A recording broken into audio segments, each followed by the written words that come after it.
สวัสดี FC ทางฝั่งลาวและก็สวัสดี FC ทางฝั่งไทยวันนี้กำพบกับสาวขันสาวลาวตามหาฝันคือเก้าวันนี้สาวขันท่ายทางออกไปทะเลสาวขันมีให้พี่น้องเบิ้งเพื่อจะให้พี่น้องเบิ้งดอกไม้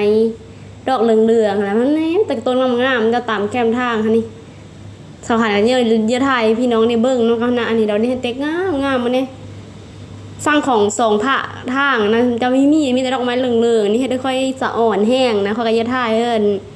พี่น้องๆทางบ้านเฮาหรือว่า FC หลายคนได้เบิ่งน้ำค่อยนะเจ้าขันมากดอกไม้แห้งๆนะค่ะก็เลยพี่น้องได้เบิ่งน้ำนี่ครั้งนี้ก็เลยเฮ้ออยู่ดอกไม้นี่เขาเอิ้นว่าดอกพี่เลยนะงามกว่าดอกกระเดียความงามฮะนะดอกไม้ฮะนะจักเลยเจ้าขันคือเป็นคนมักดอกไม้แห้งๆนี่คือวิวทางที่ออกทะเลนะวิวงามเลยพอได้เบิ่งไปน้ำเดียวพี่น้องเลย